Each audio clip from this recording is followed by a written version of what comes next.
Bienvenidas, mentes curiosas. ¿Es posible que el hombre que conocemos como William Shakespeare fuera solo un actor de provincias? ¿Una simple tapadera utilizada para ocultar a un genio que por razones de estado no podía revelar su nombre? ¿Sabéis quiénes son los principales sospechosos de haber escrito realmente estas obras maestras?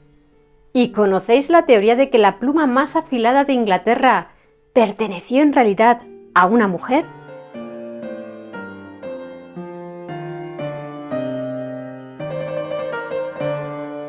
Mirad a este hombre, William Shakespeare, el hijo de John Shakespeare, un guantero de provincias que, aunque llegó a ser alcalde de su pueblo, no pertenecía a la élite cultural y firmaba como un analfabeto con una simple marca.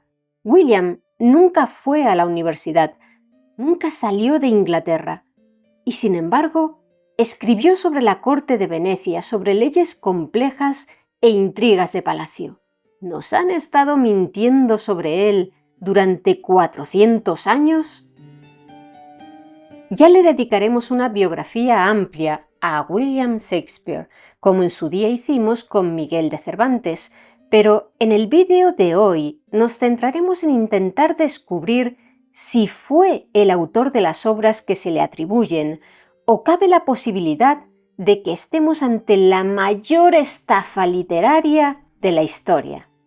Además, aprovecharemos para descubrir sus asombrosas conexiones con España, el Manco de Lepanto y un ilustre hispanoamericano del que se suele contar que murió el mismo día que él. William Shakespeare nació en abril de 1564 en Stratford-upon-Avon. Su vida fue de lo más normal. Sabemos que se casó con Anne Hathaway el 28 de noviembre de 1582, cuando él tenía 18 años. La novia tenía 26. Este dato es muy relevante para los historiadores, ya que en la época isabelina lo habitual era que el hombre fuera mayor que la mujer en el matrimonio, por lo que su caso supuso una excepción a la norma social del momento. Como explica el biógrafo británico Peter Ackroyd en su obra Shakespeare, la biografía, la boda se concertó con mucha rapidez, probablemente porque ella ya estaba embarazada de 3 meses de su primera hija, Susanna. Más tarde, en 1585, llegarían los gemelos Hamnet y Judith. A partir de ahí, su rastro se esfuma. Los últimos años de esa década se conocen como los años perdidos del dramaturgo, ya que no hay evidencias que permitan conocer dónde estuvo o por qué razón decidió mudarse de Stratford a Londres. Según una de las leyendas que se cuentan al respecto, lo sorprendieron cazando ciervos en el parque de un juez local y por ello se vio obligado a huir. Pero se cree que es solo eso, una leyenda. El caso es que para 1592 ya se encontraba en Londres. Allí la sociedad empezó a conocerlo como actor y dramaturgo. Inició una carrera fulgurante que lo acabaría convirtiendo, según gran parte de los expertos, en el autor más brillante de la historia de la literatura universal. Pero, ¿por qué hay voces que señalan que este hombre no pudo ser el creador de obras tan magníficas como Hamlet, Romeo y Julieta, El Rey Lear, La Tempestad, Otelo o El Mercader de Venecia? A estos historiadores y académicos se les conoce como anti-stratfordianos, un nombre que deriva de Stratford, el pueblo natal de Shakespeare. Estos expertos alegan que Shakespeare carecía de la educación necesaria para escribir obras como esas. Si jamás pisó las universidades de Oxford o Cambridge, ¿cómo podía saber tanto de derecho, de filosofía y de latín? ¿Cómo pudo escribir sobre reyes de Dinamarca, amantes en Verona, generales romanos y diplomáticos venecianos con tanta precisión si nunca salió de Inglaterra? También destacan otro gran misterio. No hay ni un solo borrador original escrito de su puño y letra. Solo nos han llegado copias impresas años después, lo que podría sugerir que él no era quien escribía realmente. Por otra parte está su famoso testamento. En él, Shakespeare mencionó muebles y dinero, pero no dedicó ni una sola palabra a sus libros, a sus manuscritos o a lo que hoy llamaríamos su propiedad intelectual. Para los críticos, este documento parece de todo menos la última voluntad de un genio literario. En último lugar, como hemos visto, no hay registros sobre su vida en el periodo entre 1585 y 1592, un vacío documental que para los anti-stratfordianos huele a gato encerrado. Pero, ¿quién fue la primera persona en atreverse a decir en voz alta que Shakespeare era un fraude? Durante mucho tiempo la historia le atribuyó este dudoso honor a un reverendo inglés llamado James Wilmot. Según se contaba, en 1781 Wilmot habría sido el primero en sospechar que el verdadero autor de las obras de Shakespeare era en realidad el célebre filósofo y político Sir Francis Bacon. Sin embargo, aquí viene un giro inesperado. Hoy en día, expertos como el biógrafo James Shapiro han demostrado que el documento donde Wilmot supuestamente defendía esta idea es irónicamente una completa falsificación, es decir, la prueba fundacional de esta gran conspiración literaria resultó ser en sí misma una estafa. Si quitamos a Wilmot de la ecuación, la primera en señalar que Shakespeare era un impostor fue la escritora estadounidense Delia Sholter Bacon. En 1852, esta mujer, que pese a su apellido no tenía relación de parentesco con Francis Bacon, empezó a publicar artículos muy polémicos. En ellos defendía que las obras del escritor Stratford eran en realidad el trabajo de un grupo secreto de intelectuales liderados por el propio Bacon, Sir Walter Raleigh y Edmund Spenser. Según su teoría, estos hombres querían difundir una filosofía política revolucionaria y científica, pero no podían hacerlo bajo sus propios nombres porque habrían puesto en peligro sus vidas bajo el implacable régimen de la reina Isabel I. En 1853, Delia viajó a Inglaterra armada con cartas de recomendación del escritor y filósofo Ralph Waldo Emerson, quien, aunque escéptico con las teorías de esta escritora, admiraba su tenacidad. La historia de Delia en Stratford es digna de un thriller. Se cuenta que pasaba horas en la iglesia de la Santísima Trinidad, mirando fijamente la tumba de Shakespeare, convencida de que bajo la losa se encontraban los documentos definitivos que probaban la autoría de Francis Bacon.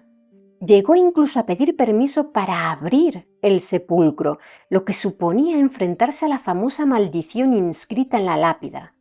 Bendito sea el hombre que respete estas piedras y maldito aquel que mueva mis huesos. Al final, no se atrevió a profanar la tumba. Lo que sí hizo fue publicar en 1857 su libro La filosofía de las obras de Shakespeare al descubierto, con un prefacio del autor de la letra escarlata, Nathaniel Hawthorne. El libro fue un fracaso absoluto. Era denso, confuso y no presentaba ni una sola evidencia física de lo que afirmaba. Poco después, la salud mental de Delia se quebró por completo y terminó sus días en un manicomio, convencida de que el mundo le había dado la espalda a la verdad. Pero el daño ya estaba hecho. La semilla de la duda sobre Shakespeare estaba plantada. Pese al fracaso de Delia, la caja de Pandora se había abierto. A lo largo de los últimos 150 años, se han llegado a proponer más de 80 nombres diferentes como posibles autores en la sombra de la obra de Shakespeare, aunque de todos ellos hay 3 que son los grandes favoritos. El candidato número 1 es alguien a quien ya hemos mencionado, Sir Francis Bacon. Sus defensores, conocidos como los baconianos, sostienen que las obras de Shakespeare contienen criptogramas que revelan su verdadera identidad.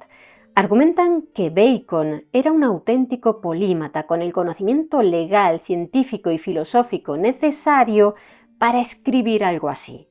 Sin embargo, Shapiro, uno de los mayores detractores de los anti-stratfordianos, destaca que el estilo de Bacon en sus propios ensayos, los que él firmó, es seco, frío y analítico. Está a años luz de la fluidez poética, la pasión y el humor vulgar de Shakespeare. En palabras de Shapiro, esta falta de correspondencia entre el hombre y la obra que ven los anti-stratfordianos nace simplemente del deseo de una vida que esté a la altura del genio. En el fondo, nos cuesta aceptar que una persona tan común pudiera albergar un universo tan vasto en su cabeza. Llegó hasta tal punto la obsesión de los que pensaban que el autor de las obras de Shakespeare había sido Bacon, que en 1891 un médico estadounidense llamado Orville Ward Owen construyó una gigantesca rueda de cifrado para buscar códigos ocultos que demostraran la teoría baconiana. Su máquina consistía en dos enormes tambores cilíndricos unidos por una lona de 300 metros donde había pegado literalmente las obras de Shakespeare y cientos de textos de sus contemporáneos. Según él, tras darle vueltas a la rueda, los textos no solo revelaban que Bacon era el autor real, sino algo mucho más explosivo, que Bacon era el hijo secreto de la propia reina Isabel I y de su amante, el conde de Leicester. Sin embargo, unas décadas más tarde, las mentes más brillantes de la criptografía del siglo XX, William y Elizabeth Friedman, llegaron a una conclusión muy diferente. En 1916, esta pareja de genios, que años más tarde serían fundamentales para ganar la Segunda Guerra Mundial, descifrando los códigos de los nazis y los japoneses, se conoció precisamente trabajando en los laboratorios donde se custodiaba la máquina de Owen. Lo que empezó como una misión para encontrar mensajes ocultos, terminó convirtiéndose en la mayor demolición científica de la teoría baconiana. Aplicando técnicas matemáticas reales, los Friedman demostraron que las supuestas claves de la rueda no eran más que errores de imprenta y mucha imaginación. Para ellos, el único secreto que escondía Shakespeare era sencillamente su propio talento. Y lo más curioso de todo es que entre pergaminos, lupas y la disparatada rueda de Owen surgió algo completamente real.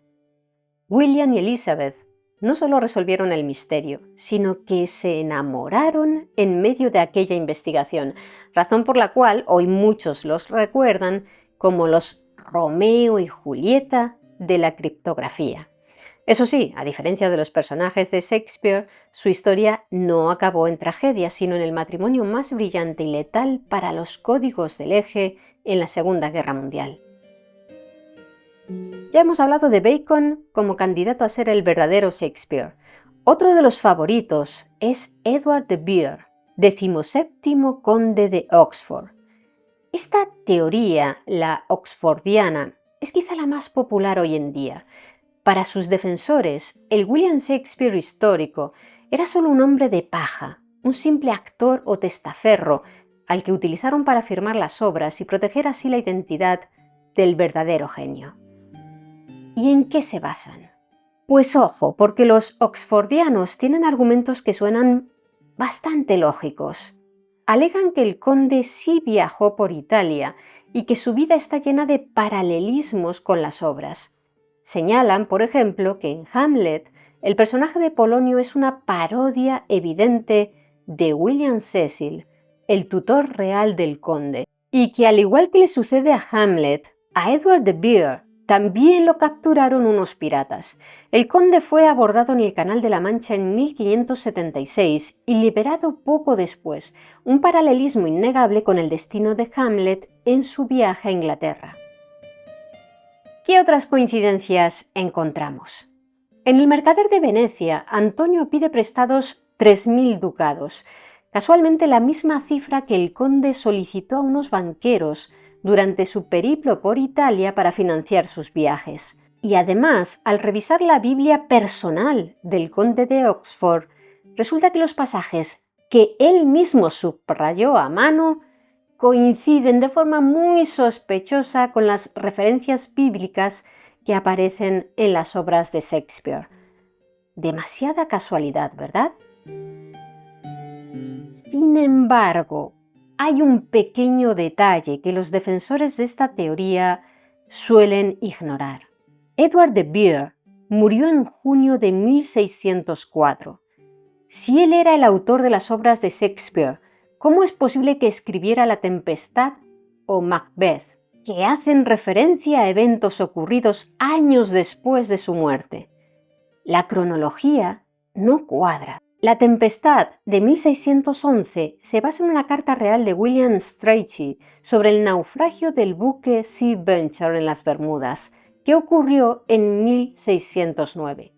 El conde de Oxford llevaba 5 años muerto bajo tierra cuando el barco se hundió. ¿Y qué responden los oxfordianos a este pequeño contratiempo?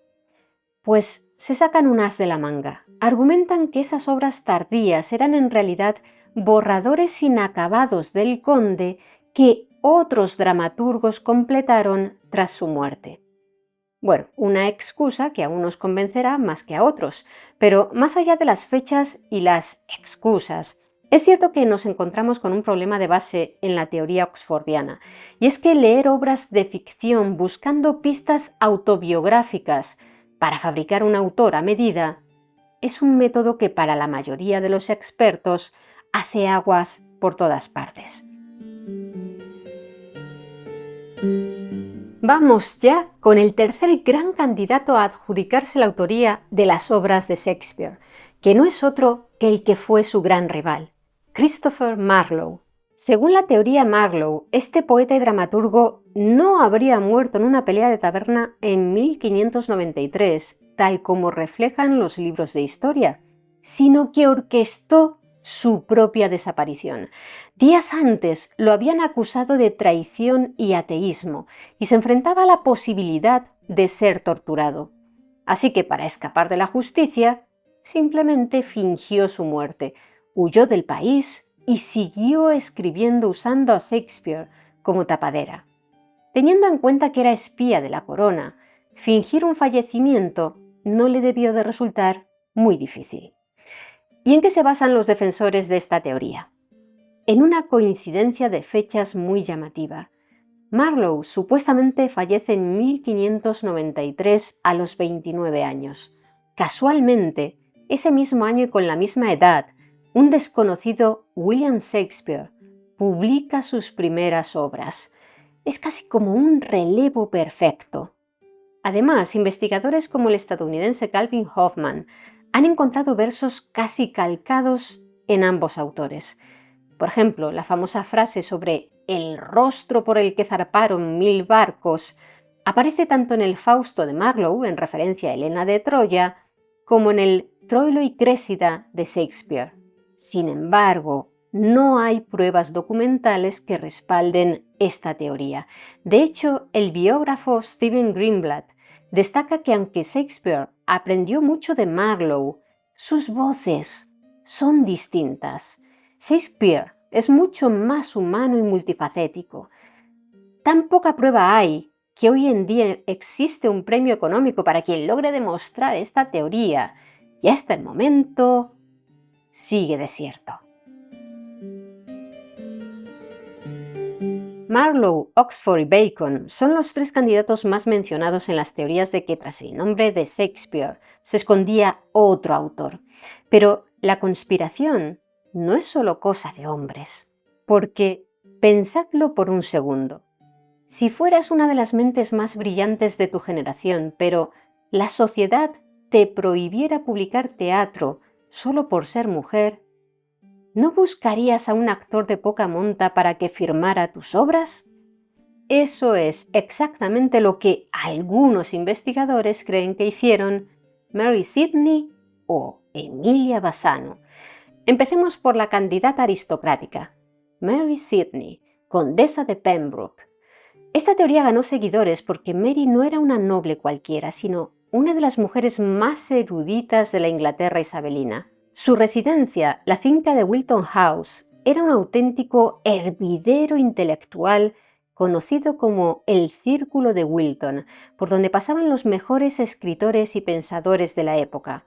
Para sus defensores, Mary tenía todo lo que al Shakespeare de Stratford supuestamente le faltaba: una educación exquisita, dominio de varios idiomas, acceso a una biblioteca monumental y un conocimiento de primera mano de las intrigas y el esnobismo de la corte. ¿Y cuáles son las supuestas pruebas de que ella escribió las obras de Shakespeare? Los defensores de esta teoría apuntan a un detalle histórico innegable. El famoso primer folio, la primera recopilación oficial de las obras de teatro de Shakespeare, publicada en 1623, está dedicado precisamente a los dos hijos de Mary Sidney. ¿Casualidad? Para los teóricos de esta autoría, la dedicatoria era un guiño velado, una forma de indicar que la madre de esos nobles era la verdadera creadora. Argumentan que escribir teatro público para las masas se consideraba algo vulgar e indigno para una dama de su altísimo rango, por lo que habría contratado al actor de Stratford como testaferro. Sin embargo, la Academia Tradicional recuerda que no existe ni un solo documento que la vincule directamente con la compañía teatral de Shakespeare. Además, ella ya publicaba traducciones y poemas bajo su propio nombre, por lo que el secretismo total resulta cuando menos cuestionable. Pero si el perfil de la condesa es llamativo, esperad a conocer a la segunda gran candidata, Emilia Bassano, también conocida por su nombre de casada, Emilia Lania. Ella provenía de una familia de músicos de la corte de origen judeo-veneciano y fue una auténtica pionera. De hecho, fue una de las primeras mujeres en Inglaterra en publicar un libro de poesía de forma profesional y se atrevió a mostrar un claro tono reivindicativo y feminista en sus textos. ¿Y cuáles son las razones que llevan a algunos a coronarla como la verdadera Shakespeare?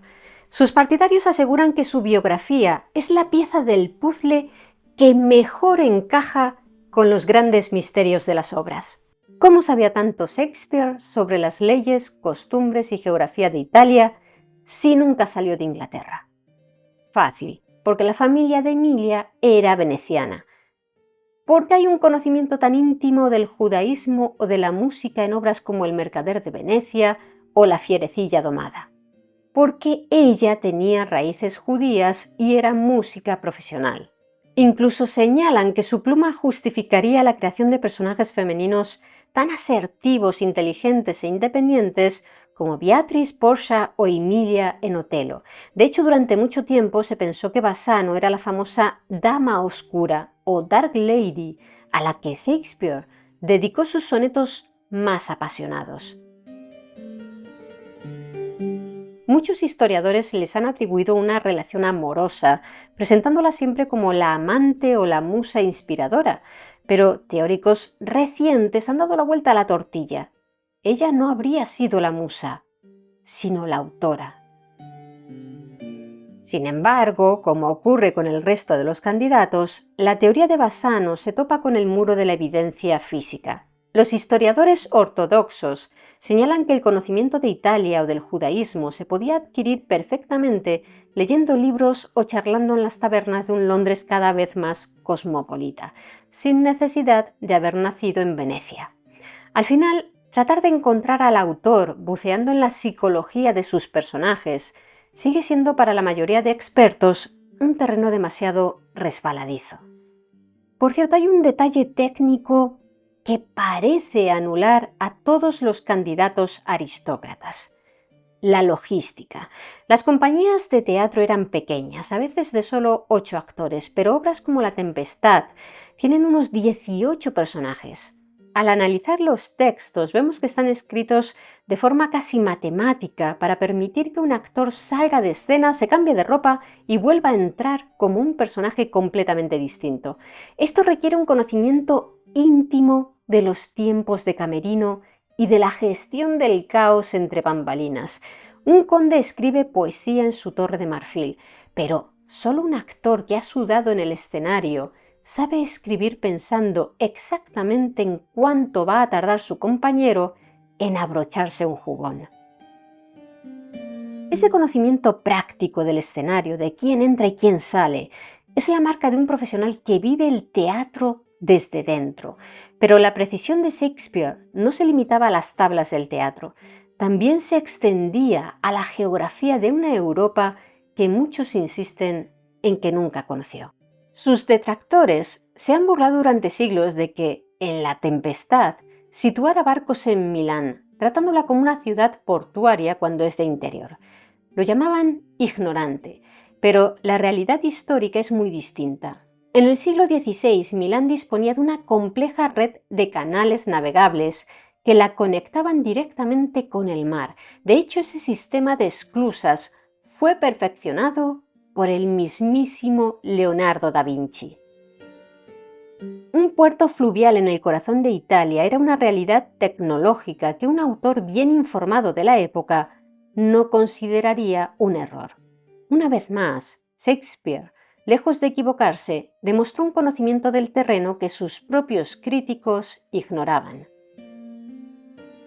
Otro de los ataques más feroces contra él es que era un paleto sin educación. Los escépticos dicen: ¿cómo pudo un chico de pueblo saber latín? Pero hay una explicación muy sencilla. En la época isabelina, las grammar schools, como la King's New School de Stratford, eran centros de una altísima exigencia. Shakespeare asistió a ella desde los 7 años. ¿Sabéis cuánto tiempo pasaban en clase los alumnos? Entraban a las 6 de la mañana y estudiaban hasta el anochecer 6 días a la semana durante todo el año. Y aquí va la prueba definitiva para los que dudan de su educación. Existe un vínculo directo entre Shakespeare y su escuela. Sabemos que la Grammar School de Stratford tenía en su biblioteca el diccionario Thesaurus de Thomas Cooper. Lo curioso es que este libro contenía ciertos errores específicos sobre mitología clásica. ¿Y adivináis qué?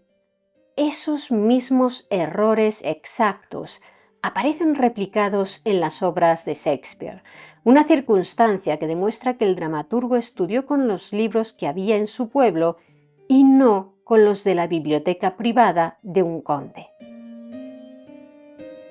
Además, es arriesgado afirmar de forma categórica, como hacen algunos, que su padre, John, era un analfabeto. Es cierto que no pertenecía a la élite cultural londinense precisamente, pero como antes hemos mencionado, fue alcalde en Stratford, un cargo de gran responsabilidad. En esa época, para esos cargos, se requería una alfabetización para llevar cuentas, leer ordenanzas. Es cierto que firmaba con una marca, una cruz o un símbolo, pero eso era común en la época, incluso entre gente que sabía leer, o incluso podía deberse a la edad o a la falta de visión. El currículo de Shakespeare no incluía matemáticas o ciencias sociales, sino una inmersión total en el latín. Él y sus compañeros leían a Ovidio, Virgilio, Horacio y Séneca en sus lenguas originales. De hecho, se esperaba que los niños hablaran latín entre ellos en el patio. El académico británico Jonathan Bate explica en su obra Soul of the Age que la técnica de traducción que Shakespeare aprendió en la escuela fue la que le permitió transformar la historia y la mitología en dramas modernos. Es curioso porque incluso Ben Jonson, amigo y rival de Shakespeare, escribió en el famoso primer folio de 1623 un poema introductorio donde lo inmortalizaba con frases célebres como: no era de una época, sino para todos los tiempos. En ese mismo texto, Jonson decía que el dramaturgo tenía poco latín y menos griego. Muchos usan esta frase para decir que Shakespeare era un ignorante, pero ojo, Para un erudito como Johnson, un experto absoluto en los clásicos, tener poco latín significaba saber mucho más que la gran mayoría de los universitarios actuales. Como hemos mencionado antes, los que no creen en la autoría de Shakespeare insisten en que un simple actor de provincias jamás habría podido escribir sobre reyes, diplomacia y alta política porque no tenía acceso a ese mundo exclusivo. Pero como estamos viendo, se equivocan, y un episodio histórico que nos toca muy de cerca lo demuestra. En 1604, tras años de guerra entre Inglaterra y España, se firmó el Tratado de Londres en Somerset House. El rey Jacobo I quería impresionar a la delegación española encabezada por el condestable de Castilla, Juan Fernández de Velasco. Para ello, el rey ordenó que los miembros de la compañía de teatro de Shakespeare, los King's Men, sirvieran como ujieres de cámara durante la visita de los españoles. Tenemos el registro oficial. William Shakespeare y sus compañeros recibieron 4,5 yardas de paño rojo a fin de que se confeccionaran sus uniformes para las ceremonias de Estado. Shakespeare, en persona, atendió a los nobles españoles en las salas de Somerset House durante 18 días. Es muy probable que allí observara de cerca los modales, el orgullo y la etiqueta de la delegación de Felipe III. No necesitaba ser un noble para conocer la psicología de los cortesanos o los secretos de palacio. Le bastaba con estar allí, con su librea roja, sirviendo vino a los diplomáticos del Imperio Español, escuchando en silencio y tomando nota mental para su próxima obra maestra. La conexión con España no se queda en la diplomacia. Hay una prueba literaria de que Shakespeare estaba muy atento a lo que ocurría en la cultura ibérica. En 1612 se publicó en Londres la primera traducción al inglés de la primera parte del Quijote, realizada por Thomas Shelton. Se cree que Shakespeare, fascinado por la historia de Cardenio, ese amante que se vuelve loco y se retira a Sierra Morena, decidió escribir una obra de teatro basada en ese episodio. La obra se tituló The History of Cardenio y fue escrita en colaboración con John Fletcher. Sabemos que se representó ante la corte en 1613 porque hay registros de los pagos a la compañía. Por desgracia, el texto original se perdió. Sin embargo, en el siglo XVIII, Louis Theobald publicó Double Falsehood, asegurando que se basaba en manuscritos originales de Shakespeare que contaban esta misma historia. ¿No resulta emocionante pensar en el diálogo invisible que mantuvieron los dos genios más grandes de sus respectivas lenguas? Por cierto, pese a que está muy extendida la idea de que Cervantes y Shakespeare murieron el mismo día, el 23 de abril de 1616, esto no es técnicamente cierto. Se decía que Cervantes había fallecido el 23, pero ese día 23 fue enterrado, murió un día antes. Y Shakespeare, por su parte, falleció el 23 de abril, pero en una época en la que en Inglaterra aún se usaba el antiguo calendario juliano, mientras que en España ya se empleaba el gregoriano. Entre ambos calendarios existía en 1616 un desfase importante, de modo que en realidad el dramaturgo británico falleció el 3 de mayo, casi 2 semanas después que el Manco de Lepanto. Se desconoce la causa exacta de su muerte a los 52 años de edad, aunque investigaciones recientes sugieren que pudo fallecer a causa de un cáncer en un ojo. Otras teorías históricas incluyen fiebre tifoidea, un derrame cerebral o incluso que contrajo una enfermedad tras una intensa noche de juerga con unos amigos.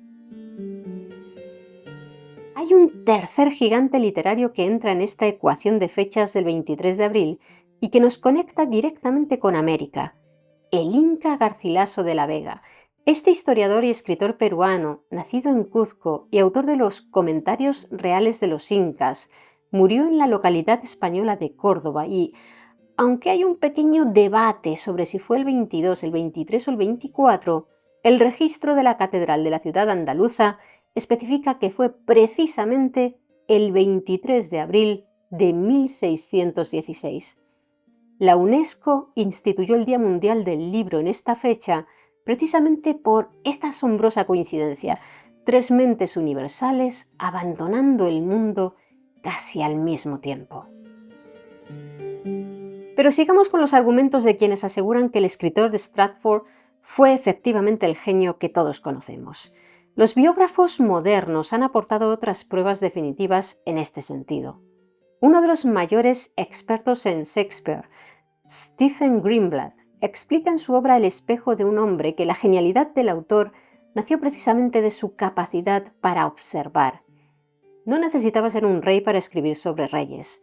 Necesitaba entender el miedo, la ambición y el dolor, sentimientos que son universales. Lejos de ser un genio divino que sacaba las ideas de la nada, Shakespeare era un trabajador práctico que tomaba prestado sin pudor. En Antonio y Cleopatra copió casi un párrafo entero de la traducción de Thomas North sobre la vida de los romanos. Esto no es propio de un noble oculto que quiere proteger su identidad, sino de un guionista profesional con prisa por entregar el texto y cobrar. Por su parte, James Shapiro, en Contested Will, que se centra en la controversia sobre la autoría de las obras de Shakespeare, destaca que el error de los anti-stratfordianos es leer las obras de Shakespeare como si fueran una autobiografía secreta. Que el autor escribiera sobre un asesinato no significa que él fuera un asesino. Si escribía sobre leyes no significaba que fuera abogado. Como dice Shapiro, estamos ante un fracaso asombroso a la hora de entender el poder de la imaginación. Se suele señalar que el hecho de que contemporáneos de Shakespeare llegaran a mencionar su nombre en realidad formaba parte de un complot, pero Ben Jonson le criticó y le elogió en vida y muerte, y no hay secreto que dure 400 años. Asimismo, en 1592, el dramaturgo Robert Greene le insultó públicamente llamándole cuervo advenedizo. Aunque tradicionalmente este insulto se le atribuye a Greene, investigaciones paleográficas y computacionales recientes de 2025 sugieren que el autor real del panfleto, o al menos de la carta que contiene el insulto del cuervo advenedizo, pudo ser Thomas Nash, un colaborador ocasional de Shakespeare. Incluir esta posibilidad añadiría un matiz de ironía filológica. El ataque pudo venir de un colega cercano y no solo de un rival moribundo. Que los rivales de Shakespeare lo llamaran Johannes Factotum, un chico para todo, nos hace pensar que ninguno sospechaba entonces que fuera una marioneta de un noble. Al revés, les daba rabia que ese actor de pueblo se atreviera a escribir sus propios textos. Nadie insulta a un testaferro, se insulta a un rival que con su genio te está quitando el trabajo. Los dramaturgos universitarios le odiaban sencillamente porque un actor sin estudios escribía mucho mejor que ellos. Además, quienes creen en el fraude ignoran el testimonio más conmovedor, el de sus amigos John Hemmings y Henry Condell. Fueron estos dos actores de su compañía quienes reunieron y publicaron sus obras 7 años después de su muerte. En el prólogo no hablan de un conde secreto, sino de su amigo y compañero Will. ¿Por qué iban a gastar una fortuna en imprimir un libro monumental solo para encubrir a un fantasma? En cuanto a que no hayan llegado a nuestros días cartas escritas por Shakespeare, los escépticos aseguran que se destruyeron para ocultar la verdad, pero la realidad es mucho más simple. La correspondencia de los dramaturgos de la época que se conserva es escasísima, a menos que fueran nobles. El rastro de papel de un plebeyo simplemente no se consideraba digno de ser guardado. Y la ausencia casi total de manuscritos originales. Hay una razón puramente económica para ello. En el siglo XVII, el papel era un lujo muy caro. Una vez que la obra se imprimía o se copiaba para los actores, el borrador original perdía todo su valor y el papel se reciclaba. Se sabe que muchas páginas inmortales acabaron sus días en las cocinas, usadas como base para moldes de tartas o para encender hornos. Es muy probable que Macbeth o el Rey Lear terminarán literalmente convertidos en ceniza o manchados de grasa bajo un pastel de carne. Y llegamos a una de las pruebas favoritas de quienes creen que William Shakespeare es un fraude: la caligrafía. A día de hoy solo conservamos 6 firmas del autor. Lo curioso es que ninguna está en un poema o una obra de teatro, todas aparecen en aburridos documentos legales. Es cierto que su aspecto es desastroso, algunos dicen que parecen escritas por un hombre con los ojos vendados en una montaña rusa, pero cuidado, porque juzgar a un genio del siglo XVII con ojos del XXI sería un error. Esos garabatos no son fruto de la ignorancia, sino de las abreviaturas que usaban los profesionales ocupados de la época.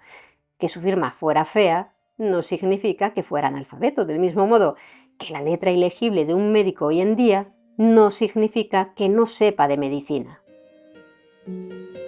No podemos terminar sin hablar del testamento de Shakespeare, un documento frío donde lo único que le deja a su mujer es mi segunda mejor cama. Durante siglos esto se usó para decir que era un hombre amargado que odiaba a su esposa. En contra de esta crítica se posicionan investigadores como Peter Ackroyd o Maggie O'Farrell, autora de la novela Hamnet. Esta obra, que reimagina la vida familiar de los Shakespeare tras la muerte de su hijo de 11 años Hamnet por la peste, ha sido llevada al cine protagonizada por los irlandeses Paul Mescal y Jessie Buckley. Hay que entender el contexto. En la época isabelina, la mejor cama de la casa era la de invitados. La segunda mejor cama era la cama matrimonial, el lugar donde la pareja había compartido su intimidad durante décadas. Lejos de interpretarse como un insulto el hecho de que en el testamento le dejara esa cama, podría verse como un legado de profundo valor sentimental. Además, la ley de la época ya garantizaba a la viuda un tercio de los bienes y la residencia de por vida, por lo que Shakespeare no necesitaba detallar más sobre lo que le dejaba a Anne para asegurar el futuro de su esposa.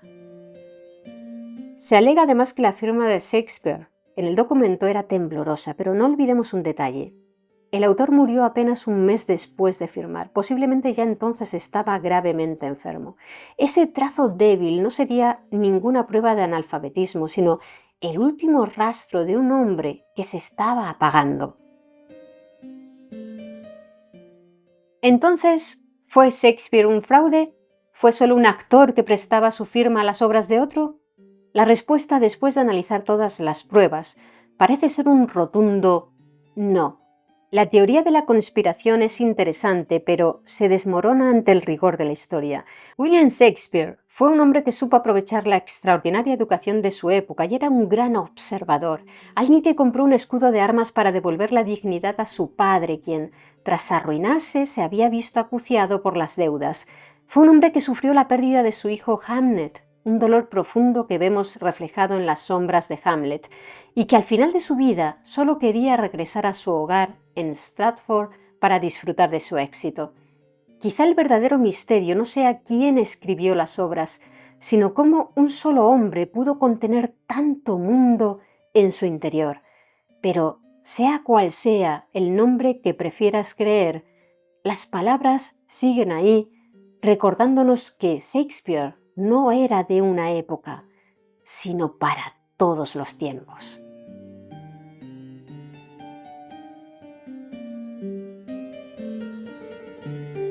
¿Y vosotros, qué opináis?